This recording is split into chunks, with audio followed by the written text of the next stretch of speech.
Okay, so I guess I need to kind of introduce myself. I'm Carrie Cox. I have a bachelor's degree in nutrition science, and I've been working in nutrition for 7-ish years.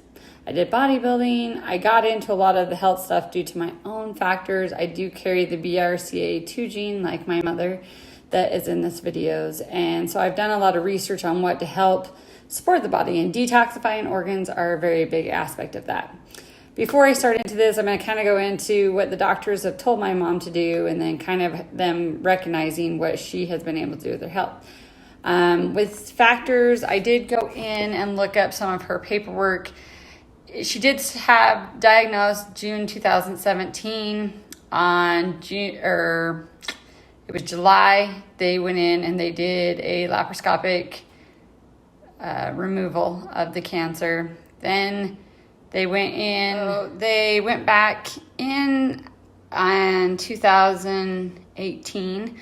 In October of 2018 is when I started giving her the supplements, but they went in on 2018 for radical debulking is what they called it. And it was because she had actually complained of pain.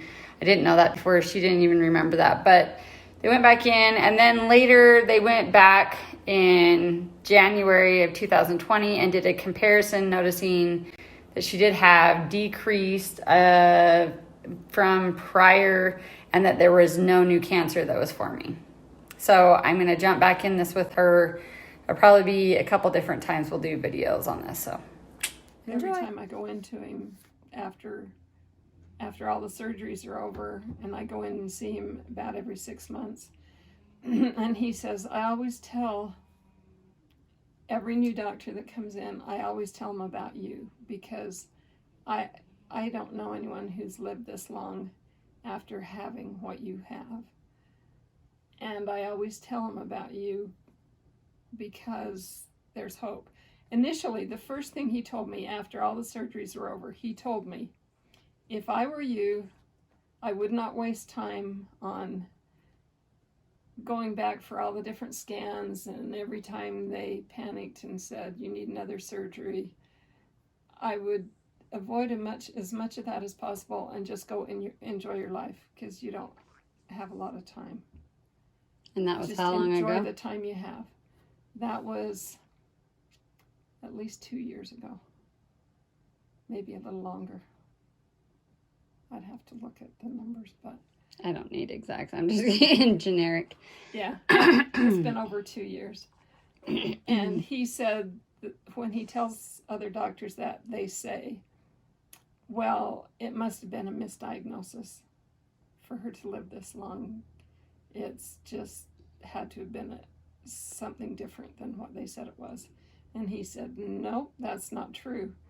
It's exactly what they said it was. I have seen it. I've seen all the tests that come back on it. I've seen everything about it, and it is what they said it is. And he said, I don't know what you're doing right, but just keep doing it. And he tells me that every time I go in.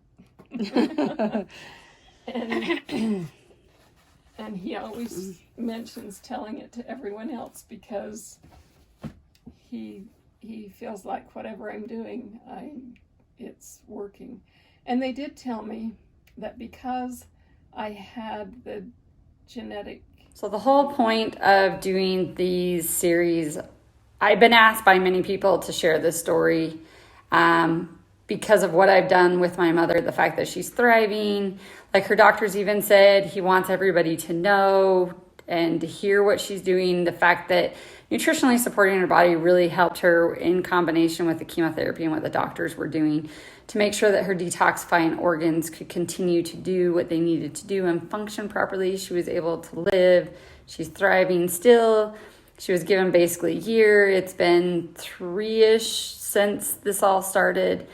So the point is there's hope. You can do things to nutritionally support your body, and nutrition does do things to help support the body and to be able to recover and assist alongside these things. So modern medicine and nutrition can work hand in hand. I wish that was more obvious. So more to come.